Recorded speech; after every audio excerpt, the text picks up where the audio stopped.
आपको बता दें कि गिरिराज सिंह मुसलमानों को लेकर अक्सर मुतनाज़ा बयान देते हैं और एक बार फिर से उन्होंने जिस तरह का बयान दिया है उसको लेकर सियासी माहौल गर्मा गया है। साथ ही साथ उनके बयान की सख्त मजम्मत भी की जा रही है।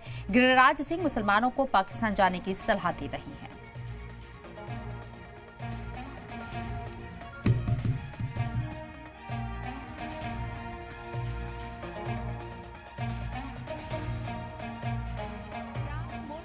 की समस्या मुसलमान हैं, ये सवाल बार बार उठ रहे हैं और गिरिराज सिंह के जरिए जो स्टेटमेंट दिया गया है उसको लेकर अभी सवाल और भी ज्यादा गहरा रहा है।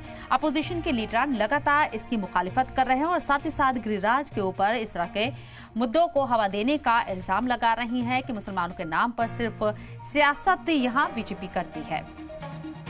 अगर सारे मुसलमानों को भेज दिया गया होता तो आज यहाँ प्रॉब्लम नहीं होता, लेकिन संविधान में हमारे पूर्वजों ने अल्पसंख्यक शब्द तो दिया, लेकिन अल्पसंख्यक की परिभाषा नहीं परिभाषित की। 2011 से देखेंगे तो देश की आबादी का छठा पोजीशन है। ये छठा पोजीशन पर कोई रहे मुसलमान और वो अल्पसंख्यक कैसे कहलाएगा? अल्पसंख्यक की परिभाषा अगर परिभाषित नहीं हुआ तो ये देश के बहुसंख्यक के साथ जुल्म। संख्यक तो सच पूछिए वो होना चाहिए जो 2% से नीचा रहे, 2.5% से नीचा रहे। बौद्ध, जैन, यहूदी। हाँ, ये मुसलमानों को राजनीतिक अल्पसंख्यक के रूप में जो माना गया, ये दुर्भाग्य रहा।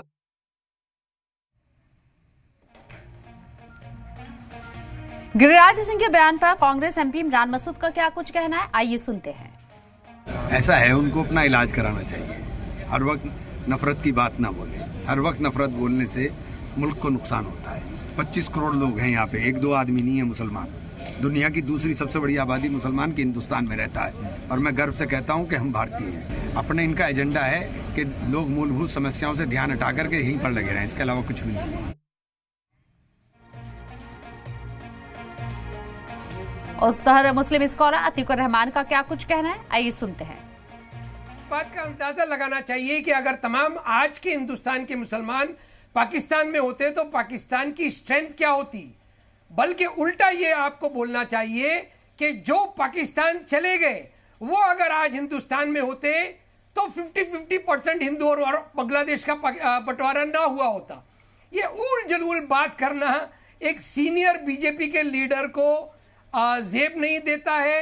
उनको बहुत सारी चीजें करेक्ट करना चाहिए। इस चीज में कोई दम नहीं है। इस तरह से पोलराइज करना बंद करें। शिया इस्लामिक स्कॉलर यासूब अब्बास ने क्या कुछ कहा, आइए सुनते हैं। देखिए, उनको खुद ऐसे मुल्क भेज दिया जाए अफगानिस्तान और पाकिस्तान में जहाँ पर लोगों को काटा जा रहा है। इस वक्त बात होना चाहिए गरीबी की, बात होना चाहिए बेरोजगारी की, बात होना चाहिए जहालत की। आप इस वक्त हिंदुस्तान को फिर हिंदू और मुस्लिम की फिजा में झोंकना चाहते हैं। अभी 92 में बाबरी मस्जिद की शहादत के बाद कितनी माओं की गोदियां उजड़ी, कितनी औरतों के सुहाग लुटे। आप मुसलमानों को पाकिस्तान भेजने की बात कर रहे हैं, जिन्होंने अपनी जानें दी हैं इस मुल्क के लिए, जिन्होंने कुर्बानियां दी हैं इस मुल्क को आज़ाद कराने के लिए। जितने मुल्क पर उनका अधिकार है उतने ही मुल्कों पर हमारा भी अधिकार।